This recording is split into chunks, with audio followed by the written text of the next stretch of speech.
Okay, so yeah, today we will be continuing on random forest. Uh, Random forest.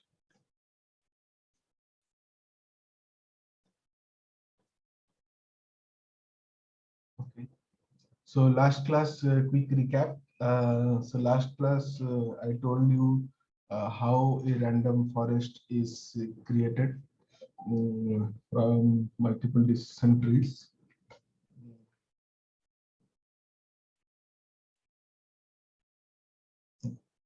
So how random forest is created from multiple decision trees, and what is the policy that we follow uh, to create random forest, how to create a subset of bootstrap data, and then use the columns, we partition the columns randomly, and then select apply Gini impurity on the random column, and then select the things in that way. And in that way, we repeat so that we get hundreds of decision trees.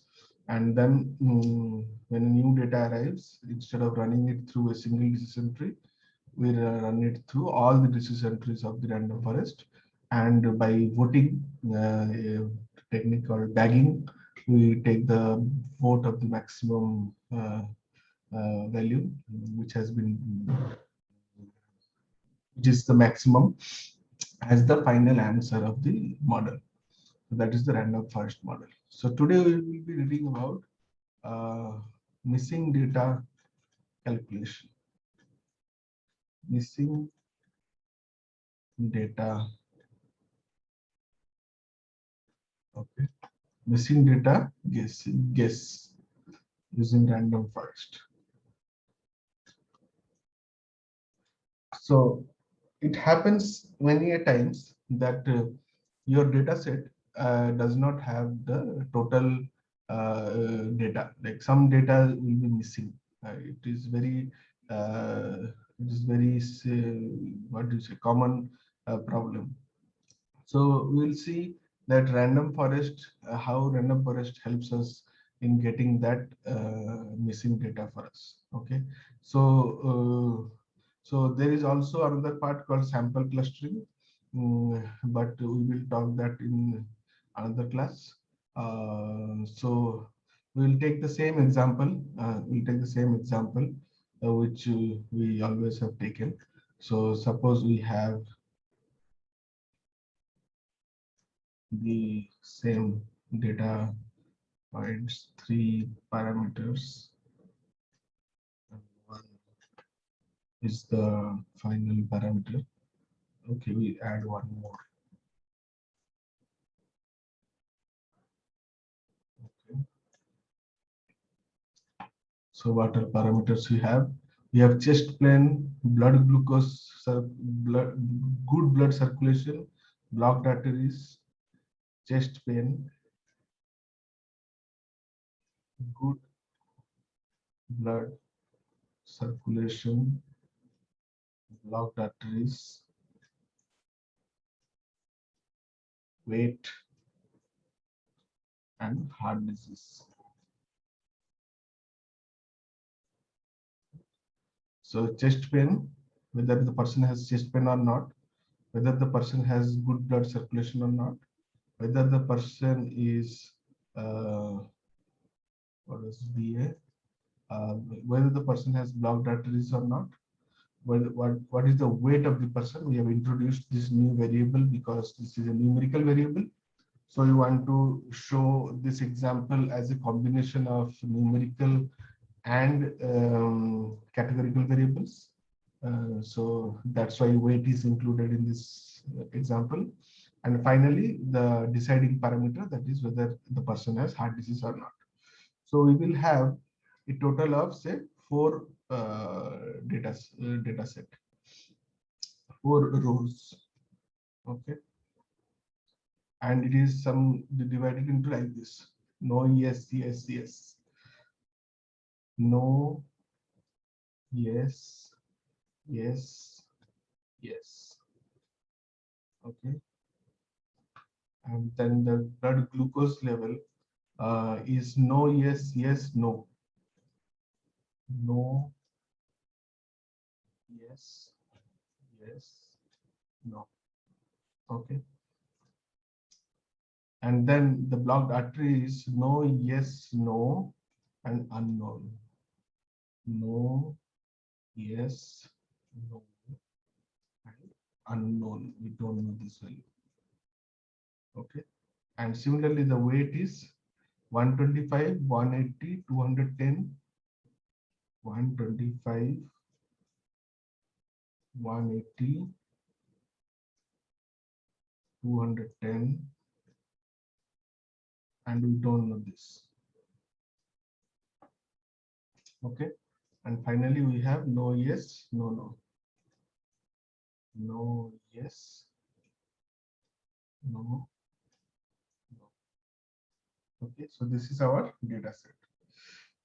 So the first person has no uh, chest pain.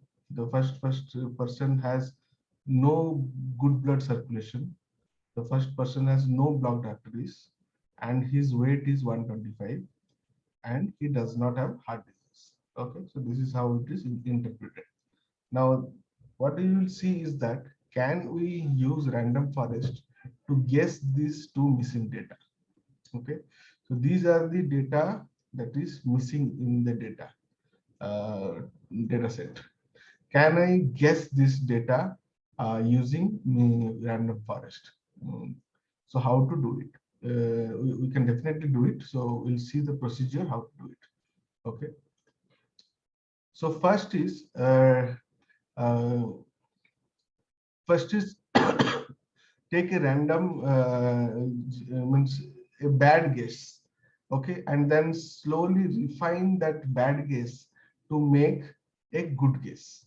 Okay, the approach is like first we will take a random guess, and then we will see that random guess can it be improved to a more better guess or not.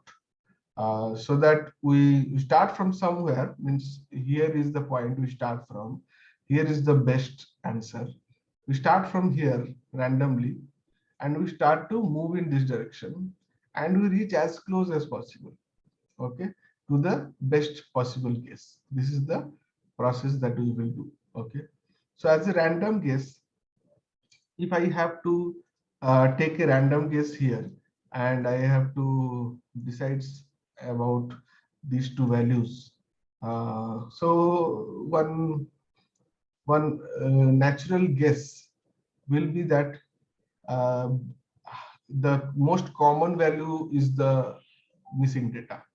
Okay, so no, yes, no. So no is 2 times. So hence no I will put here, and I'll sorry, different. So I'll put here no, and I'll tell that this is my guess. No. Okay. And similarly, the weight, I can take the median weight. Okay. I can take the median weight, which is equal to 180. You can take the average weight also. There is no problem in as such. But this is just one approach. So what we did, we didn't have these two data. Okay. And our job was to guess this data. We started with a random guess, and we used some heuristic to take this guess. The first heuristic was that I will take the most common value, that was out of 3 values 2 were no, so I took no. And second was a numerical value, so that's why I took the median of the numerical value, and I told that is also 180. Now we will see how good is this guess. Okay, now when we will be refining these guesses, we will do this by first determining which samples are similar to the one with missing data. This is important, you have to understand here. Okay, so if I can find a sample, so we have total how many samples? 4 samples. Out of these 4 samples, 1 sample has missing data. If I can find out the samples which are more close or similar to the missing sample, then I can make a better guess. Okay, so we have to determine the similarity. Okay, how can you determine similarity of the samples? What is a sample? It is a single row. So we have to determine the similarity of the rows. How similar are the rows to each other? Okay, and we will try to guess the closest similar row. From there we will try to derive our answer. Okay, and see that whether it is the best guess or not. Okay, so for intuition, to understand this, take into consideration in this way that so say you have been to many countries. Okay, you have been to many countries in the world, but you have never been to say Austria. Okay, you have never been to Austria, but you have been to US, Canada, Africa, Australia, many European countries, other European countries. You have been there, but you have never been to Austria. So somebody asks you about the features that one can expect in Austria, like what is the cost of average cost of dining there? What is the average cost of lodging there? How is the natural beauty there? Okay, so if he asks you, so what you will do? You will definitely not think of Africa and tell him about Austria, right? You will also not think about Australia and tell him about Austria. Okay. So what you will do, you will think of the neighboring countries like Germany, like Switzerland, like Prague. So this type of countries which are neighboring to Austria, you will think about those countries and how much price there is for food, dining and lodging, and how is the natural beauty there. So you will explain to the person that I have not been to Austria, but I believe that the features will be like this, because you can find the most similar data sample which belongs to very close to Austria. Okay, so that is the logic here. The same logic is applied here, that we have to find the most similar sample. Okay. So now what is the next step? Now we have to build a step one. Step one, build a random forest.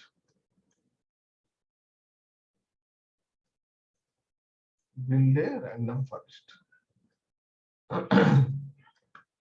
We can build, because these data are not missing anymore. We have made a guess. That guess may be a bad guess also, but a guess is there. So that the data is complete now. So definitely I can create a random forest, build a random forest out of this using the algorithm that I described yesterday. And after building the random forest, what I do? We'll start by running all of the data down the first tree.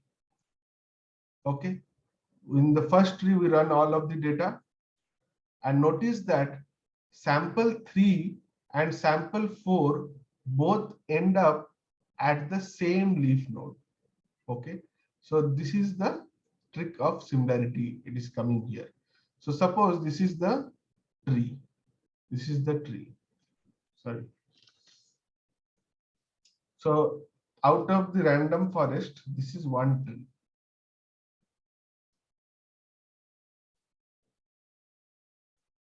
See, leaf nodes are green. Okay. This is from the entire hundreds of trees of random forest, decision trees. This is one tree. I run, first I run this data. Okay. I see that it reaches here. Okay. I run this data. I see that it reaches here. I run this data. I see that it reaches here. And I run this data. I also see that it reaches here. So what happens when I run the sample 3 and 4, I reach to the same leaf node. Okay. So mark here this point. So what you have to do, you have to run data on each decision tree. You have to run the data on each decision tree, and you have to see which samples are coming. Suppose this is our focus, right? This is our sample of focus. This sample is the sample of focus because missing data is here, right? So we will see which all other samples are coming in the same leaf node where this sample has been this sample has reached. Okay. For the first tree, we see that these 3 and 4 reach the same leaf node, this one, when we run through the first tree. Okay. Then what we do, once we see this, this means they are similar. This means they are similar. Now, what we have to do, we have to create there's a new terminology here called proximity matrix. Nothing intimidating about it. I will explain it nicely.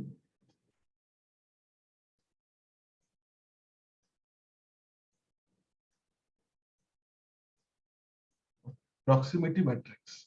1, 2, 3, 4. 1, 2, 3, 4. What does 1, 2, 3, 4 mean? It is the sample of the data. This is the sample 1, this is the sample 2, this is the sample 3, and this is the sample 4. Okay. So what we do, we see that sample 3 and 4 have the same leaf node. So I put a 1 here, and so I put a 1 here, and I also put a 1 here. Okay, this is like a symmetric matrix, right? Because 3 and 4 is same as 4 and 3, right? So 3 and 4 is 4. So this is, I put a 1 in both the places. Okay, because there was a they both reached at the same leaf node. Okay, because no other pair of samples ended in the same leaf node, our proximity matrix looks like this after running down the sample in the first tree.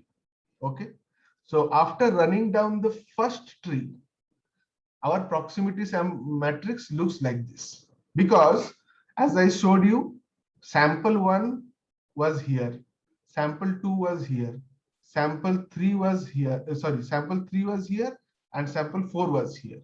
Okay, so now sample 1 and sample 2 have their own leaf nodes. They have reached their own leaf nodes. Okay, they are not common.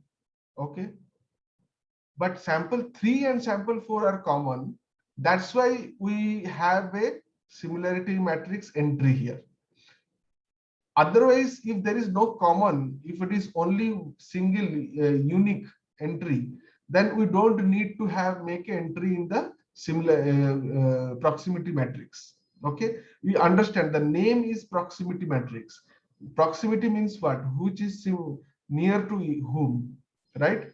So here we understand like 4 is say Switzerland and 3 is say Austria. So that's why they are both near to each other. So that's why when I pass the data across these two, we reach the same leaf node. Okay. So because no other pair of samples ended in the same leaf node. So it is important that pair of samples should reach to the same leaf node. Only one sample reaching is one leaf node is not enough to make an entry in the decision tree. Okay, got it? Now we run the same data in the second decision tree, and we see that this is looks like this. Suppose second decision tree is like this. This is the second decision tree.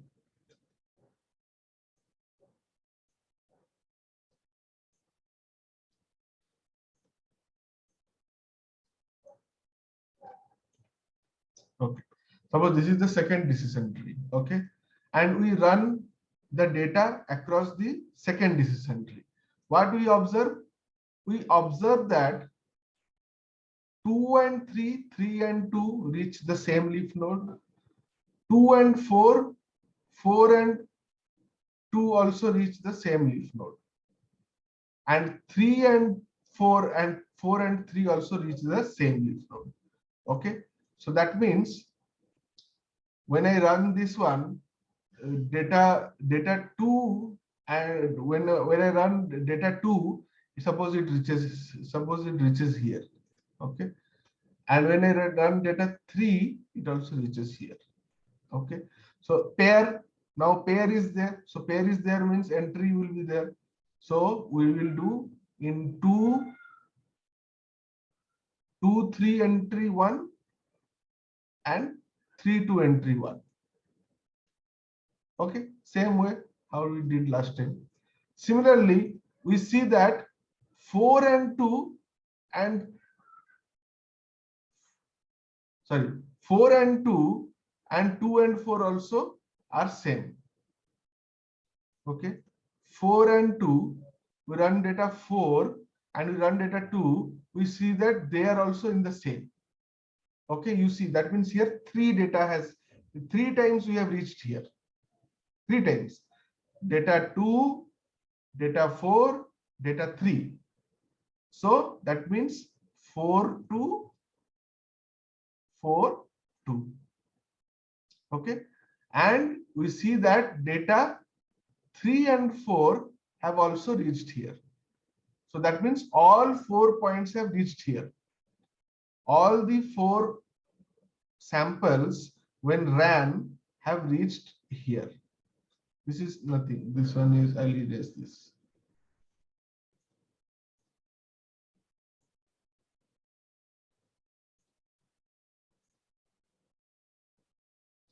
So all the 4 points have reached to this node. When all the 4 points have reached to this node, that means what? Except one. Okay, except one, all the other has reached to this node. So one may be here. Okay, one is here. 2, 2, 3, and 4 have reached here. 2, 3, and 4 have reached here.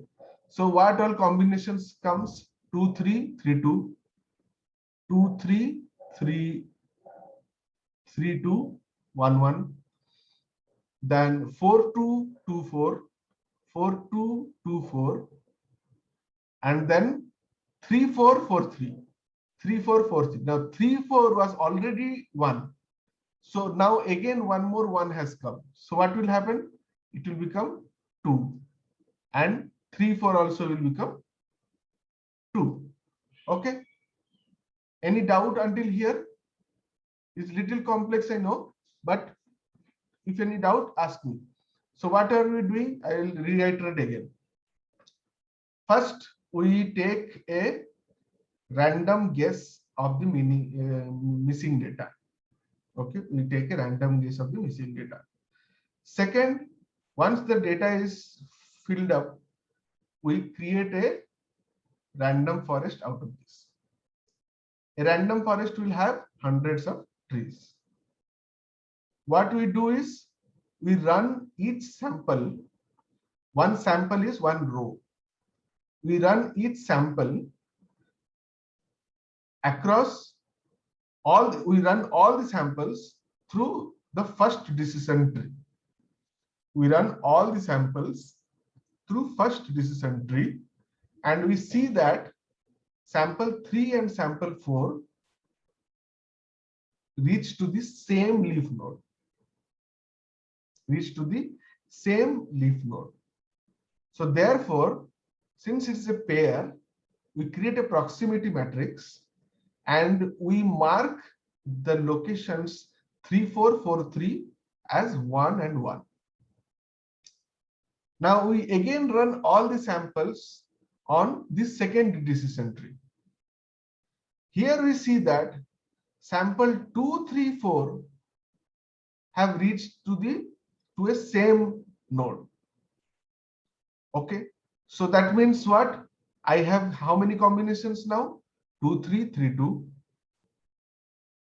3, 4, 4, 3, 2, 4, 4, 2. Okay, 6 combinations. So I filled up my matrix table like that, approximatory matrix table like that. Now again we run across say third decision tree. Say now the third decision tree is like this, something like this. Okay, here what happens? Only 3 and 4 reach to a common node, all others reach to one node. So Nitesh, tell me what should be the new value?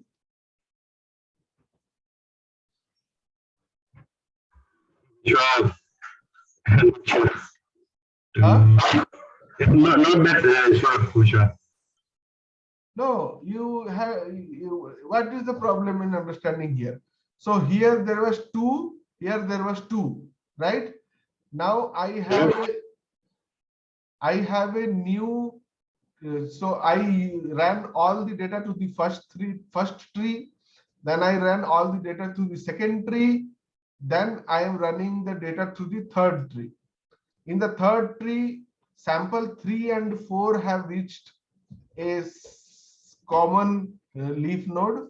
Others have reached unique leaf nodes. Okay. Now, what should be my values in here? Earlier it was 2 and 2.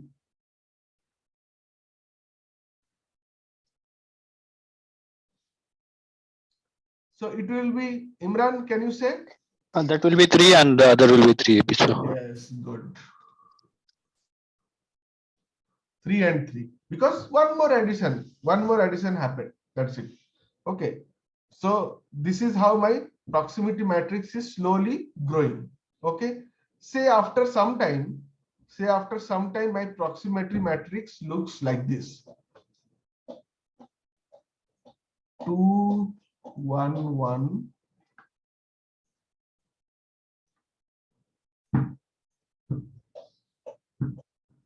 2, 1, 1, and this is 8 and 8. Okay, so say after many iterations of many decision trees, my proximity matrix looks like this. Okay, now what is the next step to do? The next step is to divide each proximity value by the total number of trees. Assume that we had 10 trees. Assume that we had like this 1, 2, 3, like this 10 trees we had. After running all the sample data through all the 10 trees, my proximity matrix is this. Now, if I divide this proximity matrix by the total number of trees, that is, say, for example, say 10, then what will be the value? 0.2, 0.2, 0.1, 0.1, 0.1, 0.1, 0.1, 0.1, 0.8, 0.8, 0.1, and 0.1, right? After dividing by 10, I will get this value. So this is the normalized proximity matrix value now. First, we counted the values, normal count. It can go up to any limit. Then, to normalize the value between 0 and 1, we divided it by total number of trees. So we got the values in fractions. Okay. Otherwise, the values will become very, very big, right? Here we are assuming 10 trees. So we are getting 8 here. If we assume 100 trees, then this will become 80. If it become 1,000 trees, then it will become 800. So this is a huge number, right? So we need to normalize it from a range of 0 to 1. Okay. So the normalization is done by dividing the proximity matrix by the total number of trees. Okay. Then what? After this, what? Now we use the proximity values for sample 4 to make better guesses about the missing data. We will use the proximity value of sample 4. Okay. Listen carefully. We will use the proximity value of sample 4 to make better guesses about the missing data. Okay. How we will do that? For blocked arteries, we calculated the weighted frequency yes or no using proximity values as weights. What is the formula? I'll tell you. Okay. So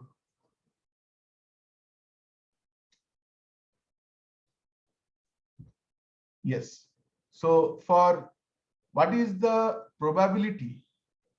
What is the probability that this value is yes? How is it calculated? It is calculated by whatever is the original value we had. Okay. Out of that, how many yes are there? 1. How many total number of items are there? 3. Make the noise. 1 by 3. 1 yes, 1, 2, 3 entries. Multiplied by the fraction of yes in the proximity matrix. So yes is what? 2. Sample 2, right? Sample 2 is the yes, right? So 2, and that is how much? 0.1, 0.1 divided by the total proximities of 4. That is 0.1 plus 0.1 plus 0.8. Okay. So originally the probability was 1 by 3. If we only consider the frequency, 1/3 was yes. Now we multiply that probability with another factor that we calculate from the proximity matrix. Okay, that is 2. What is the fraction of 2 happening? 0.1 over total proximity of 4, which is this value. And when we solve this, we get how much? We get, just a minute, we get 0.03, because this is 0.8, 0.9, 1, right? So 0.1 by 1 is 1, 0.1 by 1 is 0.1, 0.1 by 3 is 0.01, 0.03. So yes, now new probability of yes is 0.03. Similarly, the new probability of no is how much? 2 by 3 into, what will be the value here? The denominator is constant. The total proximity of the sample 4.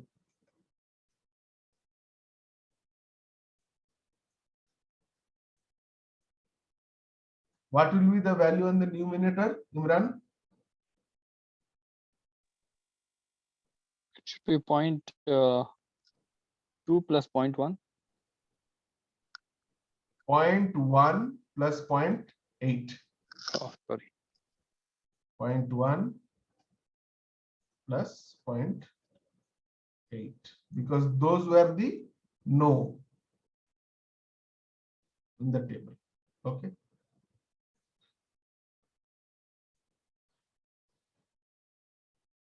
So that will be equal to 0.06. Now this value will be equal to 0.6.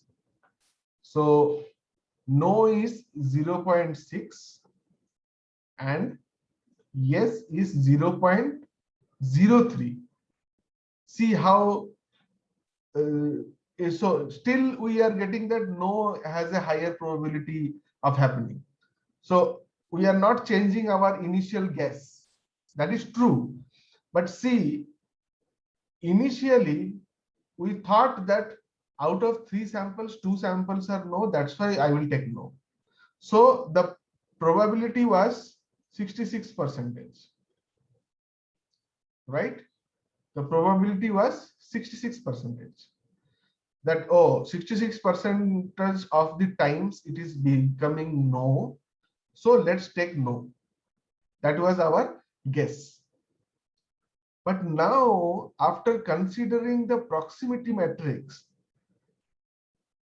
our probability has changed to what?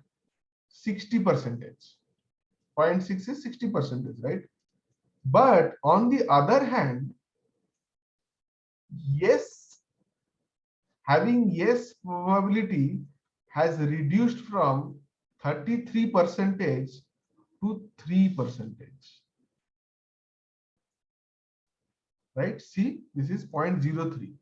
So how much percentage? 3%. Earlier, what was the probability of yes happening? 1/3, right? 1/3. 1/3 is how much? 33%, right? So earlier we saw that, oh, no is 66%, yes is 33%. Let's go with no. But after considering the proximity matrix and the similarity theorem, we see that no's probability decreased a little bit from 66% to 60%, but having yes probability decreased drastically from 33% to 3%. Okay, so now we are very, very confident that if I should take no here, because my proximity theory tells that the data which is more closer, the samples which are more closer to this data are actually telling that it should be no. Okay, so this is a real important thing that we understood from here. Okay, if any questions in this one, any doubts, ask me. Now we will calculate. Biswa, the first thing is you are missing data is only for one column or one row that you are seeing. Yes. There will be like multiple rows and multiple columns. Missing data will be there, right? Yes. For each and everything that we need to make small decision trees and Yes. come to the with the random forest and come to the conclusion, right? Yes. Yes. Yes. And suppose if so happens that say the probability the matrix that we are generating here, proximity matrix, it happen that the S and O having almost similar, like 0.4, 0.6, like that values if it comes. Yeah. So suppose we have two options. One is 6%, one is 3%. Okay, both are very small, but we will go with the one which is having the higher. Okay. Okay, I am not saying that every time the distinction will be so huge, 60%, 3% like this. It can be very small distinction also. But what we said, we start with one guess. We start with one guess, and then we refine this guess and try to reach to the best guess as much as possible, right? So it is like firing a bow in the darkness. We don't know what this data is actually, right? So we are guessing it. So it is like firing a bow in the darkness. But how more informed the archer is, the better the strike will be. How can we make the archer more informed? By using this technique. Okay. So how to calculate in case of numerical value, numerical missing value, how do we calculate the missing thing? Okay. So it is simple. So this one is here is weighted average, the weighted average of the total. So 125 into, what is 125 similarity score here in sample 4.1, and divided by total similarity of 4, that is 0.1 in plus 0.1 plus 0.8, that is 1. Okay. Then plus 180 into, similarly, what is the similarity score of sample 2 here? 0.1 divided by total similarity of sample 4 plus 210 into 0.8 divided by 1. This will be equal to how much?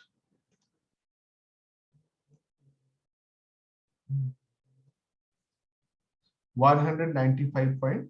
198.5. So remember what we gave the value 180. Now we have a new value 198.5. So we again, this here the initial guess was not changed, but here it was changed. Okay, it was changed by 18.5 units. Okay, on the positive side. Okay, now you will ask me, should I stop here? Should I stop here? Now that we have revised our guesses a little bit, what do we do next? Okay, so what is our revised guess now? Our revised guess is, after doing all these operations, our revised guess is no and 198.5. Now we repeat this entire thing. We again create random forest using this new data, not the old data. When the data has changed, so decision trees will change. The random forest will change. On that random forest, run the all sample in each tree one by one. Create the proximity matrix. Calculate the new value of blocked arteries and weight. See how much change is there. Again calculate. Again calculate a new random forest. Again do the same procedure. Do this until the time when there is no more change in this value. Say after 4 to 5 iterations, you see that the weight and this value is always coming as the same every most of the time we are doing it. It is not changing anymore. When we reach that type of stability, then we say that we have correctly predicted the missing values. Okay. Now this all may look very complicated, but you will not do this by hand. There are already libraries, functions written, defined which does this. Okay, you have to just call them and they will do all the magic in the background. This is just make you understand how things actually work. Okay, so one use case of random forest. So suppose tomorrow you get a data in a data science company, or you go for interview in a data science company, and they say you that, okay, you get an Excel sheet and there are many missing data. What will be your approach to this problem? Then you can say, I will build a random forest and I will slowly converge to the most optimal missing data value that should possibly remain there using the theory of similarities. Then they will be very happy and give you job. Okay, so this is one use case of random forest. The second use case is clustering. I will tell you in the next class. Okay, any doubts? So practically, where this will be used mostly, like this random forest, missing other data. than pending data, Missing like what type of meteorological data or? Yeah, meteorological data, weather data, business data, sales, stock price data. So many things are there, right? So you have a history of, say, sales and stock price data, but for a particular company, you don't have anything. Okay, then you will try to forecast, okay, what should be the missing data. Then you will use the similarity theorem, like that Austria and Switzerland, same thing, right? So you will see, okay, Tata, I am missing data for Tata. So which company is more similar to Tata? Godrej or whatever, something so this is a guess you are making. But better than that, if you have an algorithm to make that guess like this, then it is better, right? So you will have more robust data, and you can then use that data to create a model which will forecast, which will tell you that, okay, now buy this company's sale, buy that company's sale, you will have for more. So there is so many apps are coming in the market, right, where they allow you to they use AI to help you buy and sell stocks, right? So they use all these kind of techniques. Okay, Biswa. Nitesh, clear?